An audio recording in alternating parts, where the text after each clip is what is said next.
Assalamualaikum warahmatullahi wabarakatuh. Alhamdulillah, pada kesempatan kali ini saya Widadi Hadila kembali hadir menyapa teman-teman dalam resume materi PAI, yang mana insya Allah hari ini kita akan meresume materi 1 sampai dengan ke-6. Yang pertama yaitu mengenai ta'rifatul insan.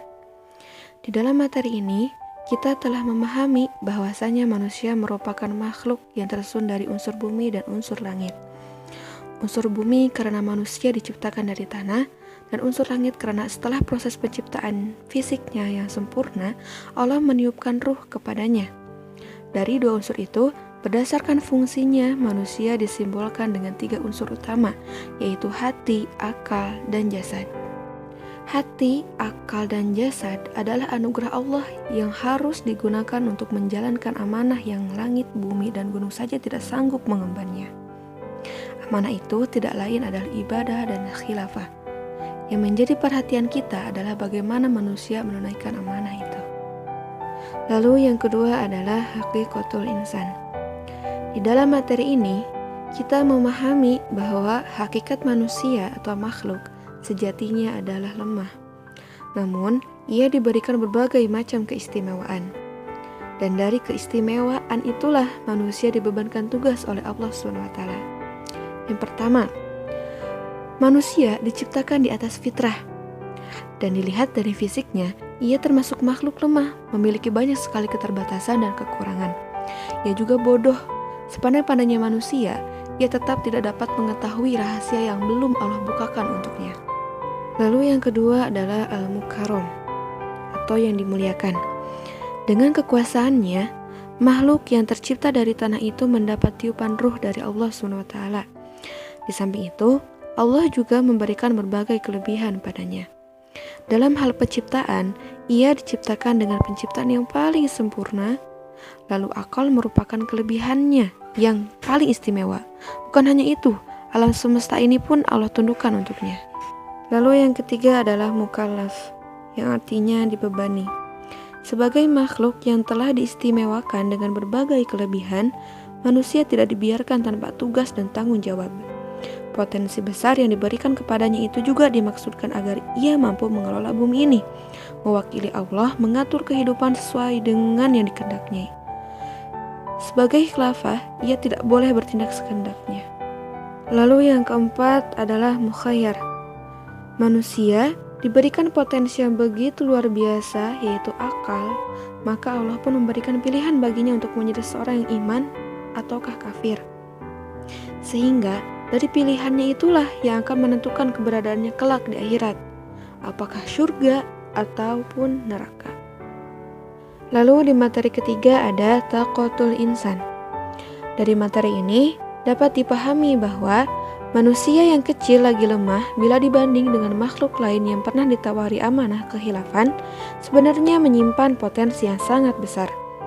Inti dari potensinya ini tersimpan dalam pendengarannya, penglihatannya, dan hatinya. Dengan ketiga potensi ini, ia dapat melakukan hal-hal besar yang tidak dapat dilakukan oleh langit, bumi, dan gunung-gunung. Nikmat-nikmat besar itu adalah amanah yang harus ia jaga dengan penuh tanggung jawab. Manusia akan dimintai pertanggungjawaban di hadapan Allah SWT, apakah menunaikannya dengan amanah ataukah khianat. Demikian itu karena manusia mendapatkan kepercayaan dari Allah untuk mewakili kekuasaannya di bumi. Sebagai khalifah atau wakil, ia harus memperhatikan beberapa prinsip berikut. Yang pertama, tidak memiliki kekuasaan hakiki, karena sejatinya semua ini adalah milik Allah. Dan yang kedua adalah bertindak sesuai dengan kehendak yang mewakilkan. Dan yang ketiga, tidak melampaui batas. Tindakan wakil yang menyimpang dan melampaui batas-batas yang dikehendaki pihak yang mewakilkan adalah pengkhianatan. Bahkan Al-Quran menyamakan mereka yang berkhianat dengan makhluk-makhluk yang lebih rendah darinya.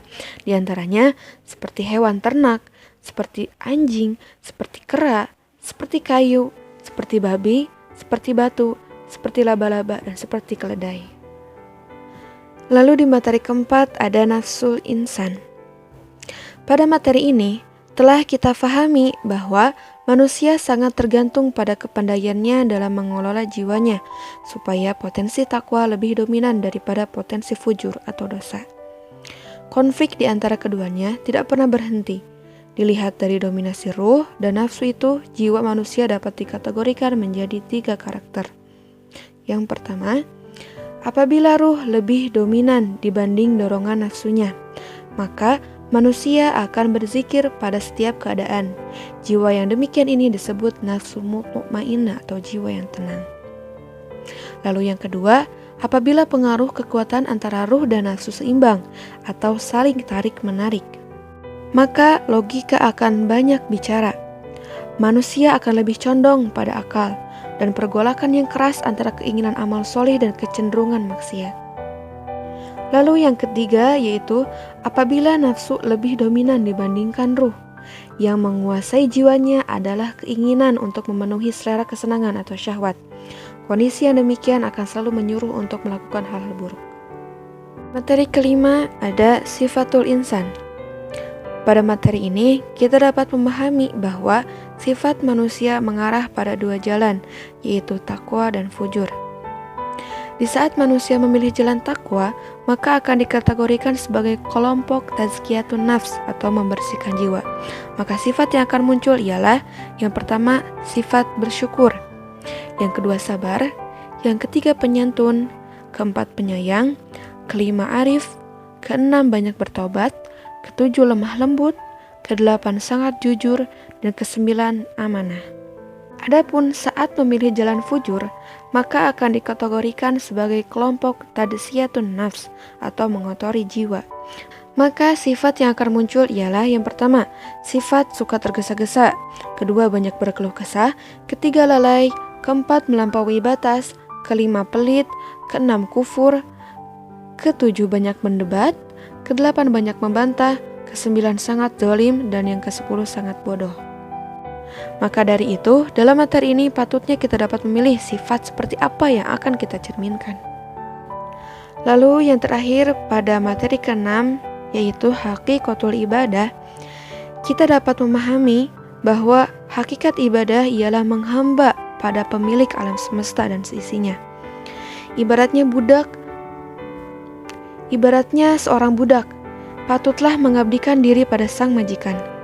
Begitupun kita sebagai manusia, patutlah menyerahkan segalanya kepada Sang Khalik, karena hidup dan mati kita adalah miliknya.